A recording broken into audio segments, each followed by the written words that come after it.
Hey guys, welcome to my YouTube channel, or welcome back if you've been here before. My name is Liz and this is Let's Get Lizical, where we do everything card making.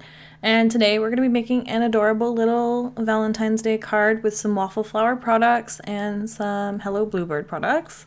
Unfortunately, this set is no longer available at Hello Bluebird, but I'll try to find and link something that's similar. There's tons of cat images out there and you can never have too many of them, so, maybe I'll find another that I need in the process.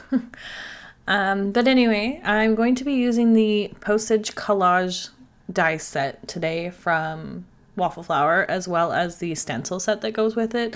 I do have the other die that goes with it now, where it cuts out like the frame and the little boxes on the inside, which could be a little bit easier because then you don't have to mask off the images, but I kind of wanted to leave these as like one layer stamps, so I'm going to use the stencil to block out the ones that I need, and then we're going to color and then cut them out after.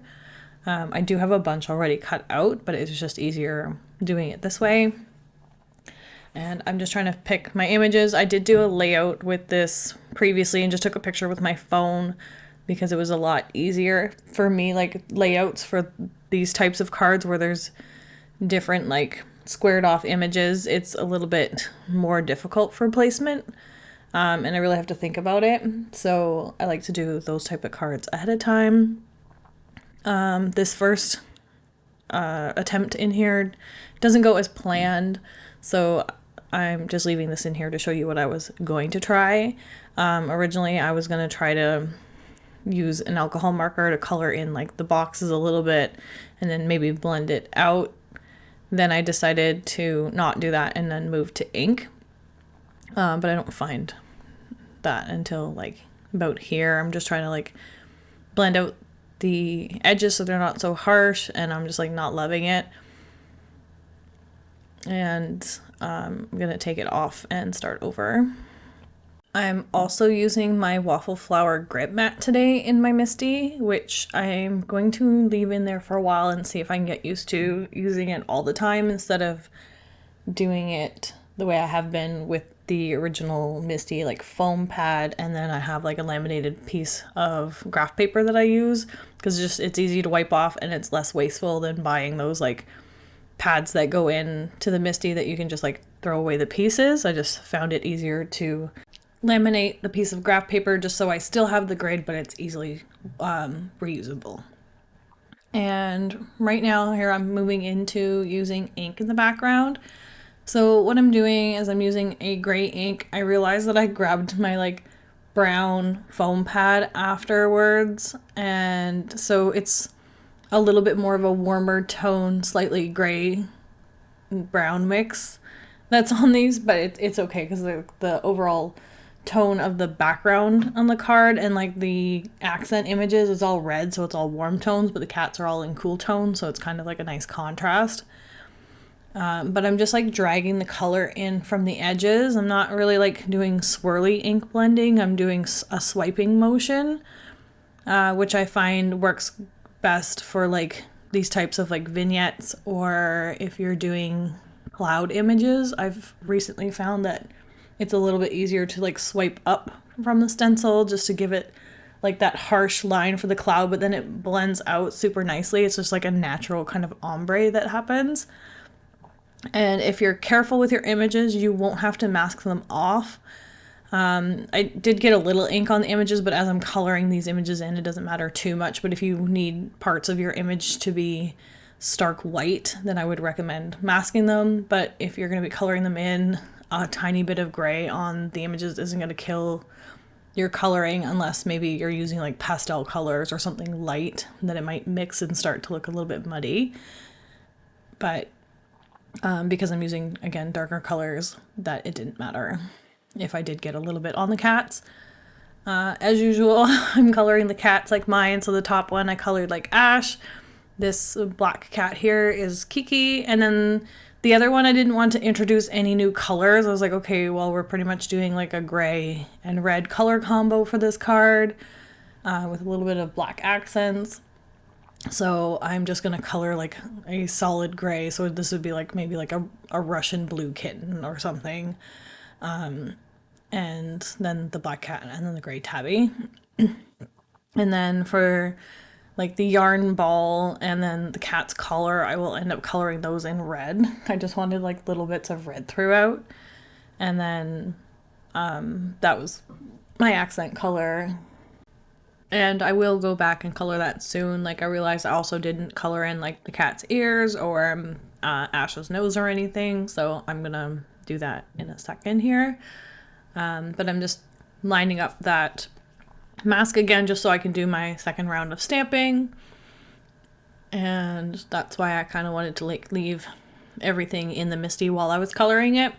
Probably going to do this quite often from now on, just because it's easier this way just to leave it in there than try to take it out and line it up somehow.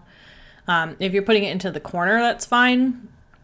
But this one's kind of like floating in the middle, so then you want to leave it in your MISTI on your sticky mat. Or if you have one of the actual MISTI sticky mats, which are just like a harder plastic one, like a thin one, you can take those out and color on them and then put them back in. But I just find it easier to leave things as they are, and then I don't have to worry about it not being aligned. And now I'm cutting just a couple of the extra like little tiny stamps cutouts. This long skinny one I'm going to use for the sentiment, and then the little round one I'm going to use to stamp just one of the yarn ball images from the stamp set, just like as another little accent embellishment. Here I am trying to punch out the images like they're all separated, and I was like, duh, it's all together. You have to cut them apart for this die. So again, I could have used my other die to coordinate with this as well, but I'm just using the stamps for today. And now I'm cutting them out. The other ones I'll save for future projects. I have quite a few of these already cut out, so I might need to just, you know, start using them up or something. And I just want to try different techniques with them as well. So, you know, you probably see these quite often. I know everybody else is still using them.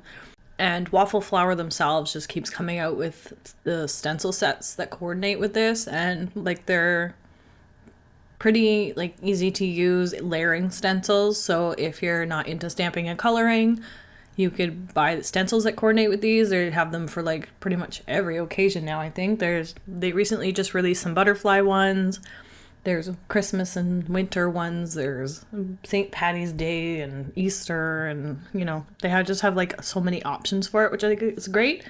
But I'm not much of a stenciler, so I'm probably just gonna use them with my stamped images most of the time. Again, like I use the block stencil just so I can like ink blend around it, but that's pretty much all I use that for. And just to like block off to leave the white borders on the stamps. Otherwise I could just like probably tape mask the edges off and like do it that way, but the stencil just helps, and it helps to do it. You don't necessarily have to cut out the die first. You could do the stenciling first and then cut it out after, or you can cut the die out and then stencil it and then separate your images from there. Again, I have a bunch that are already separated, so it's a little bit more difficult for those ones to line up with the stencil, because then you just have to do it individually instead of as the entire intact die. But I might just use the other die set with these ones and layer it on top like that. I do want to play around with like more layering on these and see how that goes. Something like my, you know, paper told Santa that I did at Christmas time.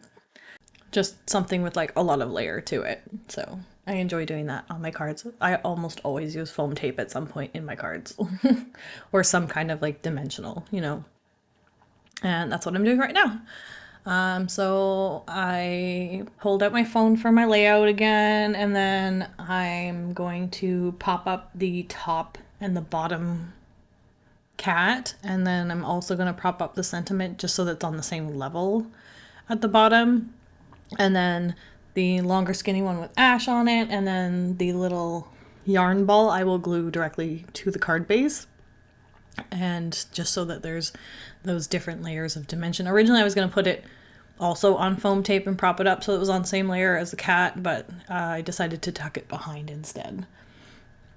And then once that's done, I'm going to add some pops of color in the black gloss color, just because I felt like it needed a little something extra. I probably could have like ink splattered the background in black or white or something just to give it a little bit of extra dimension.